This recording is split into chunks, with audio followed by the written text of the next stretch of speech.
When I was about 5, we was in North Dakota, and somewhere somebody handed me a mandolin.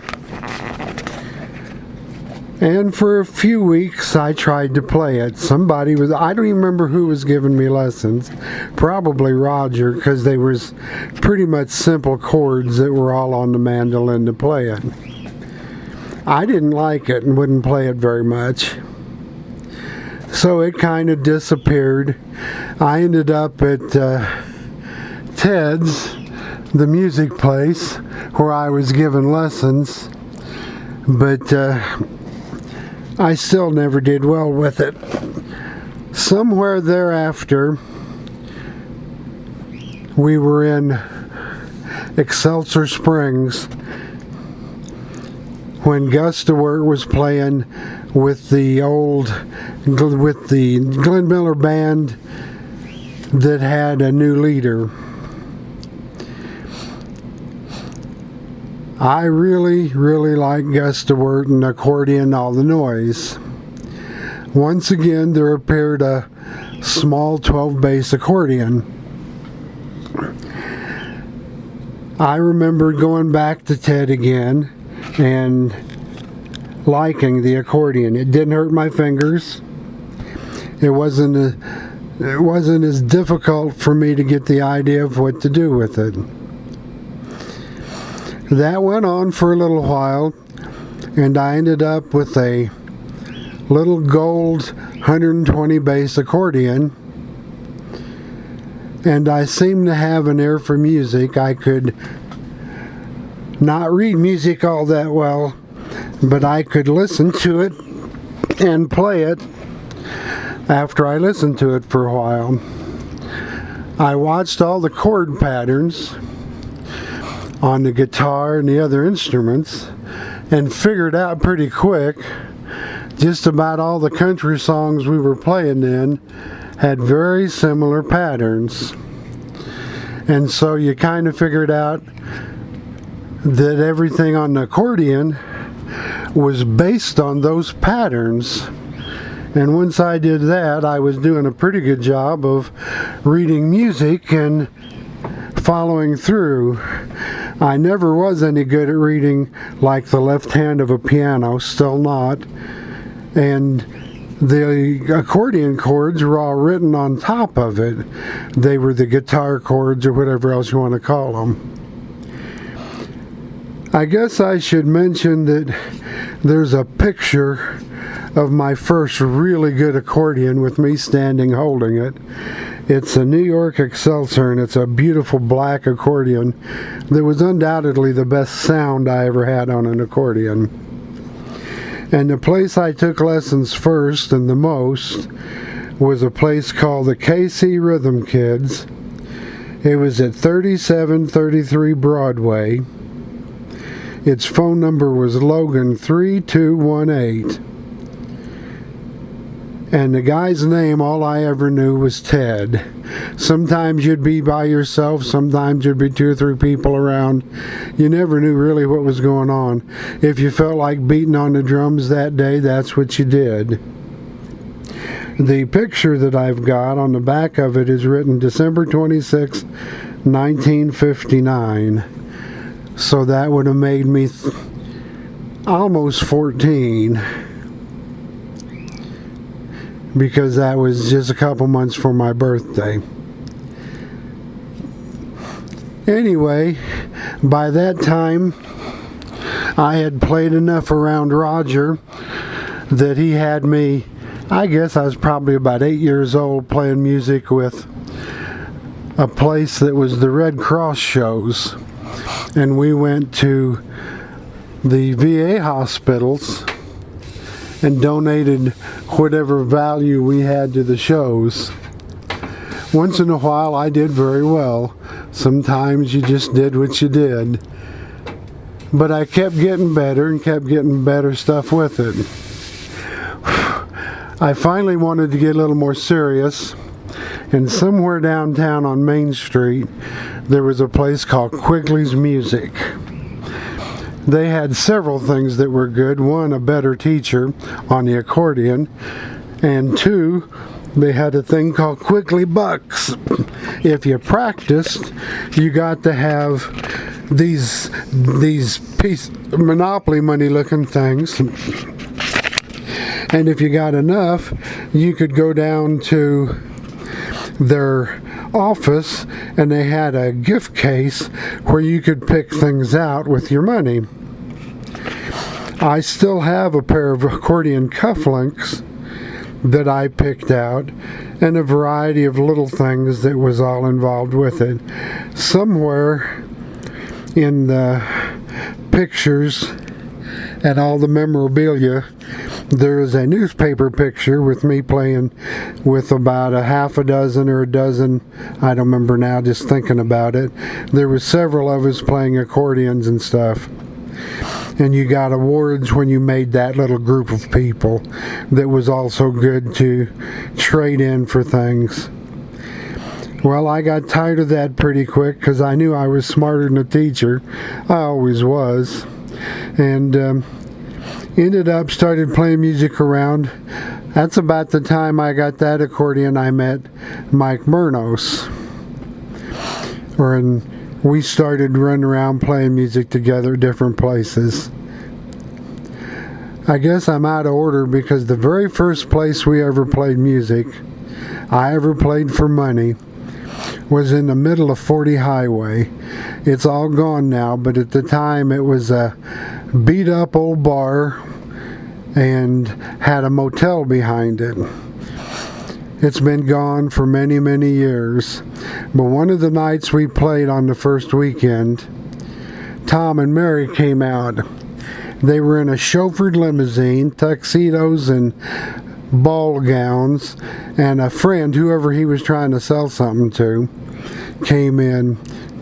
This place was so classy, they asked for a mixed drink, and the waitress told him, "That'll be great. Would you like a Bud and a Slits?"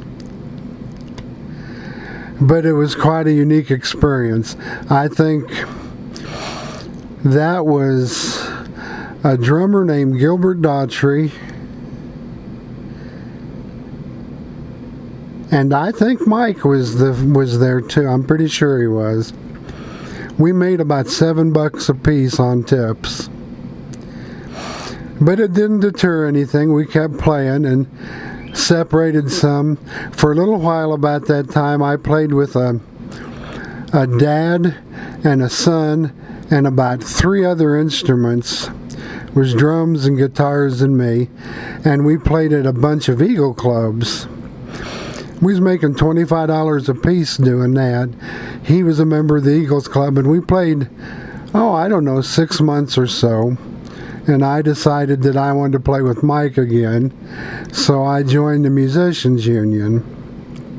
We played quite a number of country clubs and a variety of bars that were of reasonable taste. None of them were quite as bad as the first ones we played. Getting booked by Mike's uncle, that was Al Shortino. So we did pretty good for a couple years doing that. But that's basically where I started playing, and the biggest thing that happened to me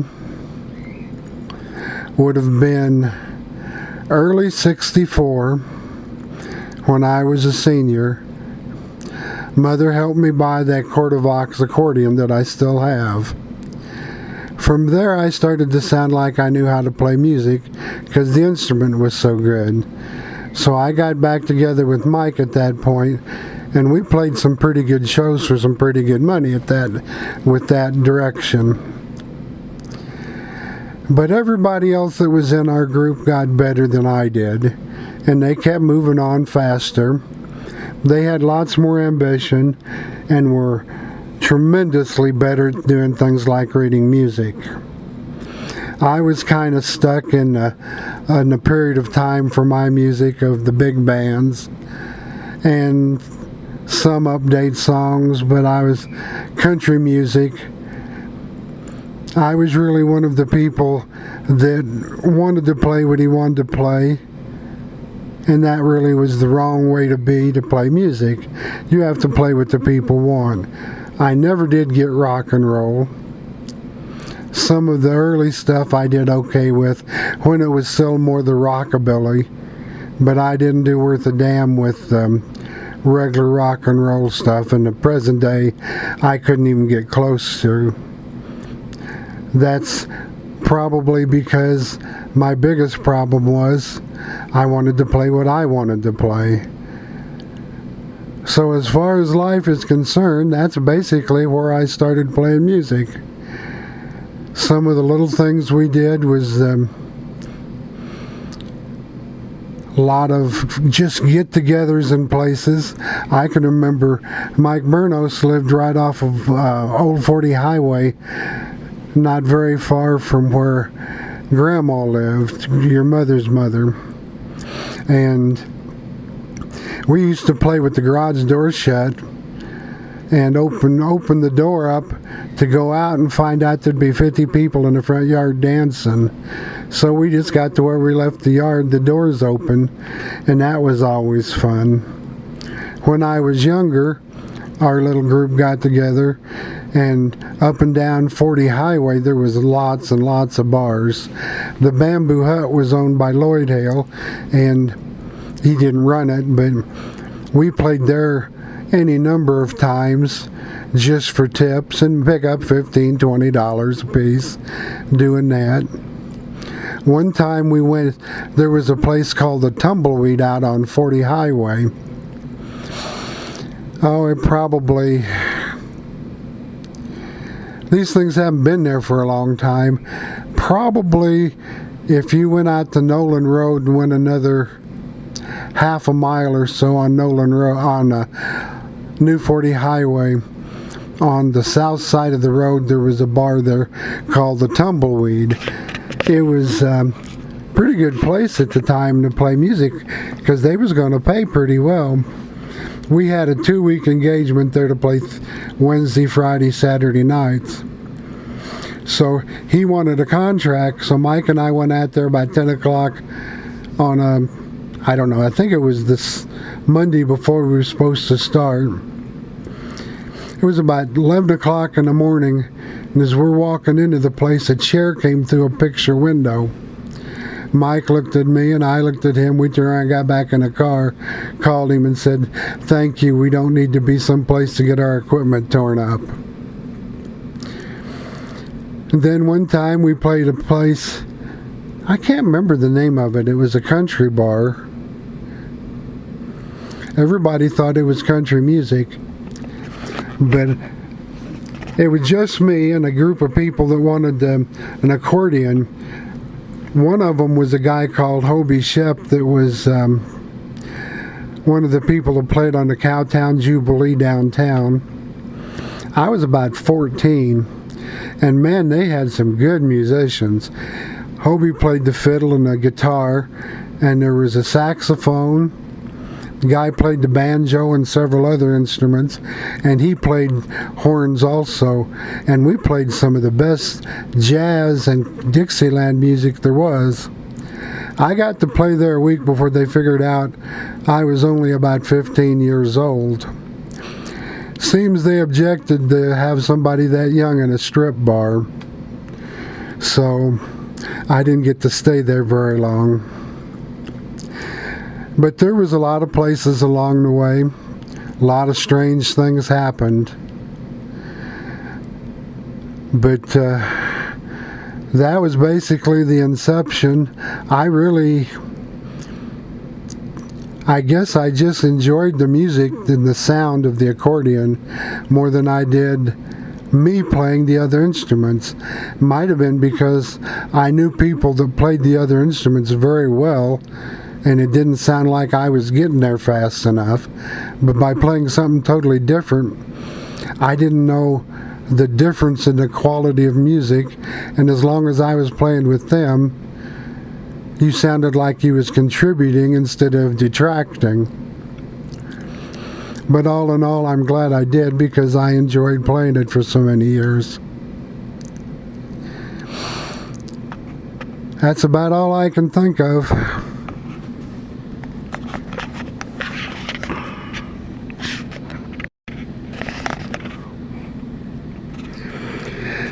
In addition on to what I was talking about for the music, one of the things I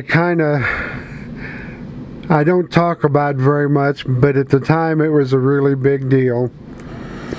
Kenny Turner owned a place in Independence, him and his dad, called Turner Music Studios, and it was around for a long time. I'm sure both of them are gone, but it moved to, I think it might have moved to Blue Springs after a while. He was the one that sold me the Cordovox accordion, and he was a big time, full-blown union, had the stuff all on his side all the time. And I took lessons from him, and mostly what I learned from him was how to structure music. I really didn't read well enough to keep up with the good stuff, but what he taught me was how to invert chords and how to put the extra notes into the lead so you're not playing one note all the time. I've always went way too far in trying to put too many notes with it. I'd put a full chords with everything all the time. If I couldn't, it would fit. But I did that well enough that helped me become a really good sideman. If I could play the music, I could play the chords and the background music very well. I would have done that forever if I could have got somebody to let me. But he was a big influence, and then he was a big negative. That was when I had friends in the VA hospital, and I was going down there and playing music for free with them. That's a whole different long story, but sometimes it was good, sometimes it wasn't. That was in their mental ward up on the 7th floor, and sometimes that wasn't at all pleasant, but most of the time it was pretty good. They had 4 or 5 times a year they paid people to come in and play shows for them. Well, I decided that I didn't want any money for it. I'd just play their shows. And Turner got all bent out of shape because he was one that got paid for doing those things. And if I didn't get paid, I must be some horrible person. So he caused me a whole lot of grief at the time. And I told him that it wasn't worth the trouble to fight them. They could stuff it. And kept on going anyway. But that was a long time ago when all those things happened. And that's about all. That's just the last thing that was of significance that happened at the time. I played, your grandma had me play at the Sears time one time. Played about 4 songs in one of their big get-togethers, and that went okay. Wasn't great, but it was okay. And there was quite a few other things that I did along the way, but the very last show I played with Mike and a drummer named J.C. Cowlich. We played at the Richards Gabar Air Force Base, and it was your mother kind of got me involved with it when she bought a sewing machine. This guy sold the sewing machines she wanted, and somehow we got involved with his every other Saturday afternoon benign breath club that they had. So we went out and played music and was getting paid $300 for it, which was pretty decent at the time. And we was doing our show. We did the first hour set and thought we did pretty good. Everybody danced. It seemed to be some fun. They was doing okay with that. And we took a 10-minute break, came back. The place was empty. We thought we'd done horrible. And the guy that hired us, his name was Isaviath. I don't know why I remember that. Anyway, comes up and he says, you guys did great. And so I looked at him and said, well, we were so good that people all left. He says, no, they're all paying babysitters, had to get home. So he told us we could play for the officers club that was in there beside it, or go home. So we went home. The other thing that was kind of interesting about that is I got home about 1 o'clock in the morning, and a few hours later I took your mother to the hospital and Laura was born. So it wouldn't be hard to figure out what date that was.